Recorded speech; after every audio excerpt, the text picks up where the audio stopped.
तो फ्रेंड्स, जैसा कि आप लोग जानते हैं, इस चैनल के माध्यम से बिहार बोर्ड क्लास 12 की तैयारी कराई जा रही है।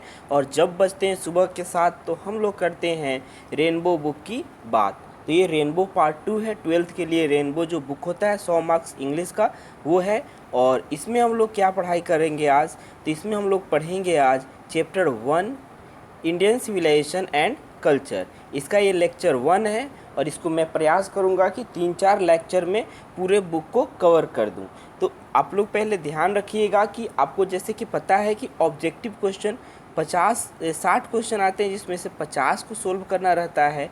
और जो भी बुक से ऑब्जेक्टिव आते हैं, बुक से जो भी ऑब्जेक्टिव आते हैं वो बुक रीडिंग से ही मेन आते हैं। ठीक है, इसलिए बुक रीडिंग पहले हम लोग करेंगे फटाक से। ठीक है, उसकी हिंदी में उसको ट्रांसलेट कर करके पढ़ेंगे और फिर उसके बाद में आगे के प्रोसेसेस को बढ़ाएंगे। तो चलिए, सबसे पहले हम लोग देखेंगे Indian civilization and culture. Indian civilization and culture को कौन लिखे थे? महात्मा गांधी। सबसे पहले हम लोग आते हैं महात्मा गांधी के बारे में जान लेते हैं, क्योंकि ये क्वेश्चन जरूर पूछता है कि महात्मा गांधी का जन्म कब हुआ था, यानी जो राइटर है उनका जन्म कब हुआ था, और फिर राइटर का मृत्यु कब हुआ था, राइटर का जन्म कहाँ पे हुआ था। ये सब चीज़ बहुत इंपॉर्टेंट देता है। ठीक है, तो इंडियन सिविलाइजेशन एंड कल्चर का अर्थ होता है भारतीय सभ्यता और संस्कृति। ठीक है, यहाँ पे देखते हैं हम कि मोहनदास करमचंद गांधी 1869 to 1948, यानी मोहनदास करमचंद गांधी का जन्म हुआ था 1869 में, 1869 में, और मृत्यु हुआ था 1948 में। आप लोग कॉपी लेकर नोट करते रहिए, है ना। ऐसे ही देखने से काम नहीं चलेगा, या एक बार पूरा वीडियो देख लीजिए और फिर दोबारा वीडियो वॉच करके पॉज कर करके सबको नोट करते चलिए। ठीक है, तो सबसे पहले आप लोग क्या नोट करेंगे कि महात्मा गांधी का पूरा नाम क्या था? मोहनदास करमचंद गांधी। फिर उसके बाद नोट करेंगे कि महात्मा गांधी का जन्म कब हुआ था, यानी कि when was Mahatma Gandhi born. तो वो हो जाएगा क्या? ध्यान रखिएगा, 2 अक्टूबर 1869, यानी 1869, और मृत्यु हुआ था 30 जनवरी 1948 को। ठीक है, तो ये हम लोग समझ लिए। अब यहाँ पे क्या कहता है? Popularly known as Bapu and the father of nation, यानी इन्हें बापू कहते थे और फादर ऑफ नेशन भी कहते थे। तो ये भी बहुत ही इम्पोर्टेंट है। Was more a spiritual leader than a politician, वो एक स्पिरिचुअल लीडर थे पॉलिटिशियन होने के साथ ही। ठीक है, यानी पॉलिटिशियन से ज़्यादा वो स्पिरिचुअल लीडर थे। ठीक है, उसके बाद आता है ही successfully used truth and non-violence as the chief weapons against the British rule in India and help India gain independence, यानी इंडिया को आज़ादी पाने के लिए उनका मुख्य जो विपन था, हथियार था, वो था ट्रूथ और नॉन वायलेंस। ये भी क्वेश्चन पूछा जा सकता है कि what was the chief weapon of Mahatma Gandhi against British rule, then your answer will be truth and non-violence was the chief weapons of Mahatma Gandhi against British rule. Okay, फिर आगे बढ़ते हैं। From 1915 till 1948 he completely dominated Indian politics, यानी 1915 में वो कहाँ से आए थे? साउथ अफ्रीका से इंडिया आए थे। ये क्वेश्चन भी पूछा जा सकता है कि फ्रॉम वेयर महात्मा गांधी कम इन ये 1950, तो आपका आंसर होगा साउथ अफ्रीका। ठीक है, आगे देखते हैं। तो 1948 तक ये सर्व किए इंडिया को, और एक बहुत ही बेहतरीन पॉलिटिशियन के रूप में ये सर्व किए। He died at the hand of phonetic on 30 January 1940।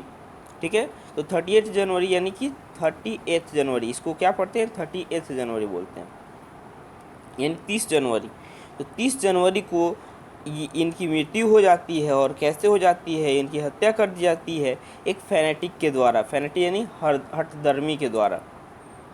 His autobiography my experiment with truth, ये भी क्वेश्चन पूछा जा सकता है कि what is the name of autobiography of Mahatma Gandhi, then your answer will be my experiment with truth.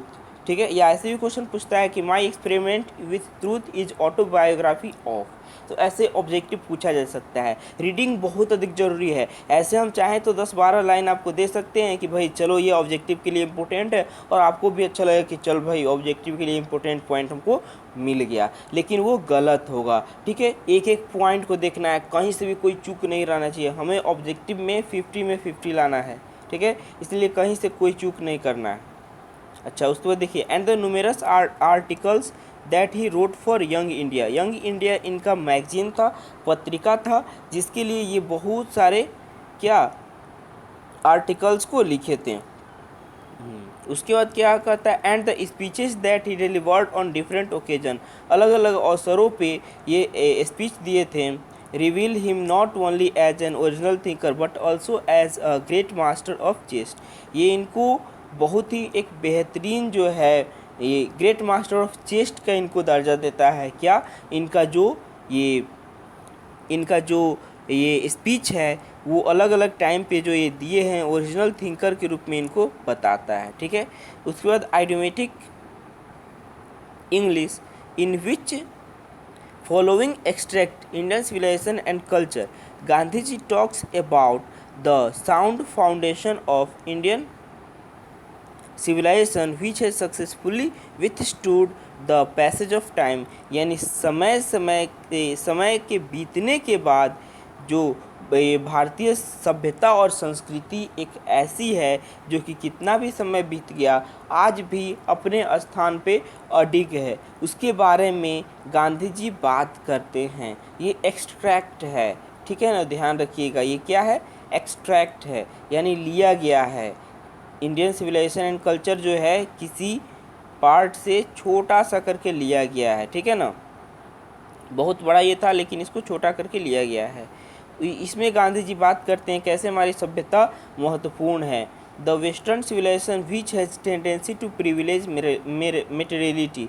ये यहाँ पे सबसे महत्वपूर्ण है। वेस्टर्न सिविलाइजेशन जो है, पश्चिमी सभ्यता जो है, वो मेटेरियलिटी को प्रिविलेज देती है, सुविधा देती है, जबकि इंडियन सिविलाइजेशन जो है वो एलिवेट करता है मोरल बींग्स को, यानी इंडियन सिविलाइजेशन मोरल बींग्स को उठाता है। ठीक है ना, तो यहाँ से इतने दूर भर में से बहुत सारे ऑब्जेक्टिव बन रहे थे, उस सबको हम लोग डिस्कस अच्छे ढंग से कर लिए हैं। उम्मीद है आप ध्यान से इस वीडियो को देख रहे हो, अंत तक जरूर देखिएगा।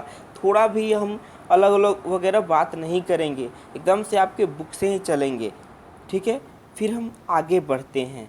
ठीक है, यहाँ पे क्या आता है, आई बिलीव दैट। ठीक है, तो ये कहते हैं कि I believe that the civilization India has evolve is not to be beaten in the world. ये कहते हैं कि मुझे विश्वास है, मेरा विश्वास है कि जिस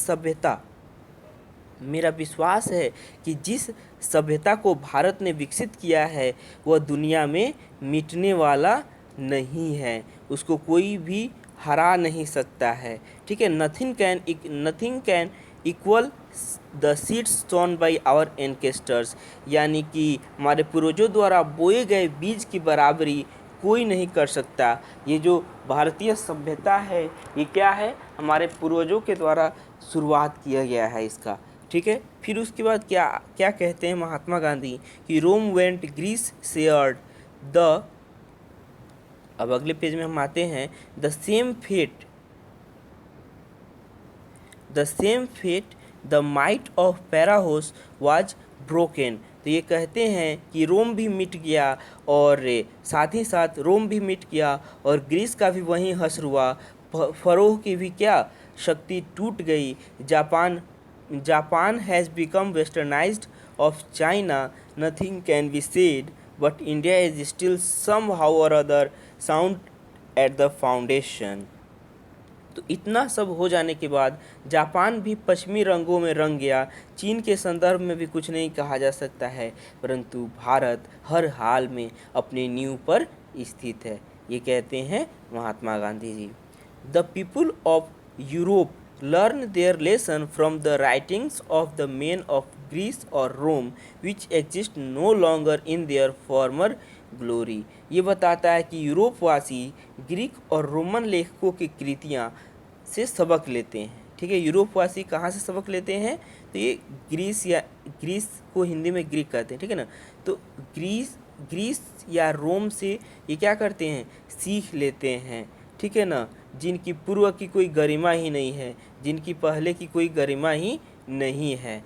उसके बाद अगला आता है कि in trying to learn from them the European imagine that they will avoid the mistake of Greece and Rome, ठीक है।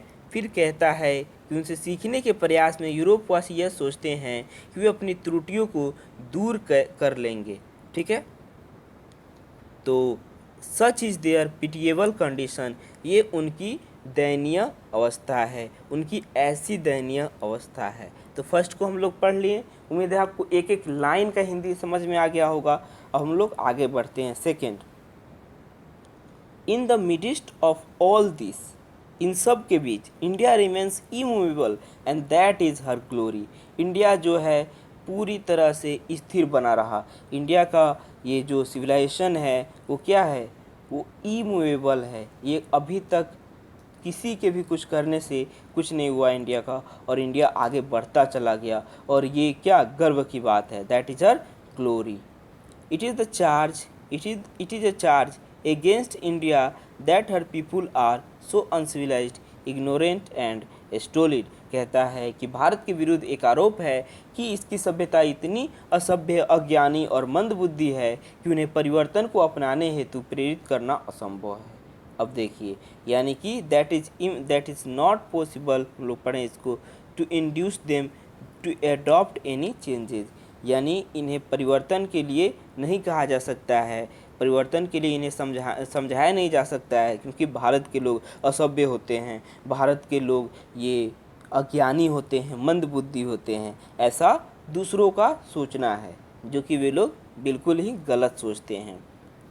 इन a charge really against our merit, ठीक है, वास्तव में यह आरोप हमारे गुणों के विरुद्ध है। What we have tasted and found true on the anvil of experience we dare not change। ये बताता है, इस सेंटेंस के द्वारा कहते हैं गांधी जी कि जिसे हमने अपने अनुभव को निहाई कर जांचा और परखा है, उसे बदलने का साहस हम नहीं कर सकते। यानी जो हमको पहले ही लगता है कि भाई इंडियन सिविलाइजेशन जो है सबसे बेस्ट है, इंडियन सिविलाइजेशन सबसे महत्वपूर्ण है, सबसे बढ़िया है, तो हम क्यों उसको चेंज करें, क्या ज़रूरत है चेंज करने का, है ना। Many thrust their advice upon India and she remains steady. इसमें कहता है कि बहुतेरे अपना विचार थोपते रहते हैं, लेकिन यह क्या रहता है, स्थिर रहती है, ठीक है। दिस इज़ हर ब्यूटी, यह इसकी सुंदरता है। It is the sheet anchor of our hope, यह जो है उसकी आशाओं का प्रहरी है, ठीक है ना। अब आगे देखते हैं। सीट एंकर का ध्यान रखिएगा। सीट एंकर का मतलब होता है जो ये गार्ड या बॉडी गार्ड कह सकते हैं, जो कि रखवाली करता है, ठीक है ना, प्रहरी, रक्षा करने वाला, रखवाली करने वाला। Civilization is that mode of conduct, यहाँ से देखिए सिविलाइजेशन का डिफिनीशन भी आ रहा है। Civilization is that mode of conduct which points out to man the path of duty. Civilization वह मोड ऑफ कंडक्ट है जो कि पॉइंट आउट करता है मैन को किस चीज़ के तरफ, पाथ ऑफ ड्यूटी के तरफ। यानी असभ्यता, मतलब सिविलाइजेशन का मतलब क्या होता है, सभ्यता। सभ्यता जो है वो आचरण का वह पैमाना है जो आदमी को कर्तव्य का मार्ग दिखाता है कि हमारा कर्तव्य क्या है, ठीक है।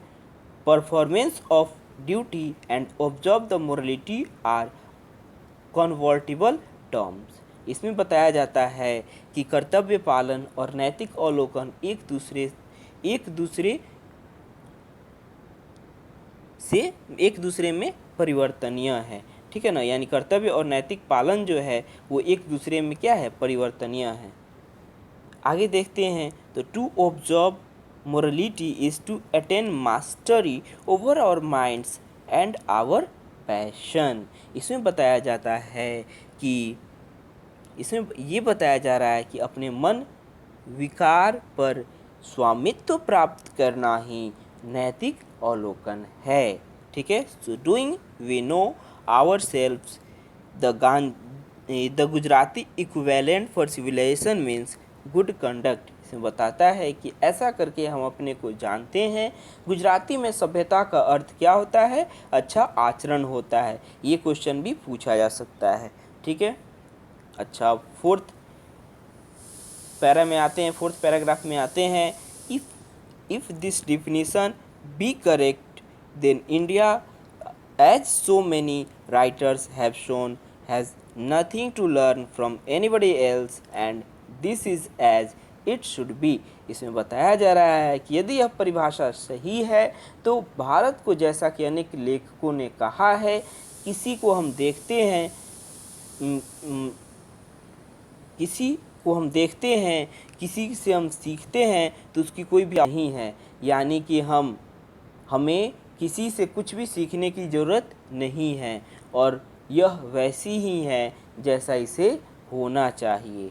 ठीक है। फिफ्थ टर्म में आते हैं। We notice that the mind is a restless bird, यानी कि हम यह नोटिस करते हैं कि मन जो है, दिमाग जो है, वो एक बेचैन प्राणी है, बेचैन पक्षी है। The more it gets the more it wants, इसको जितना दिया जाता है ये उतना ही पाता है। अगर हमारे पास ये एक बढ़िया सा ये मोबाइल फ़ोन हो गया, 10,000 का मोबाइल फ़ोन हो गया, तो अगली बार हमारा प्रयास रहेगा कि भाई एक तो बहुत बढ़िया मोबाइल फ़ोन आया है जी, 14,000 में मिल रहा है, ये काम करते हैं हम 14,000 वाला मोबाइल अब खरीदते हैं। फिर इसके बाद मन में आएगा कि वो 20,000 वाला जो मोबाइल है ना, वो बहुत अच्छा है। यानी माइंड जो है वो क्या है? रेस्टलेस बर्ड है।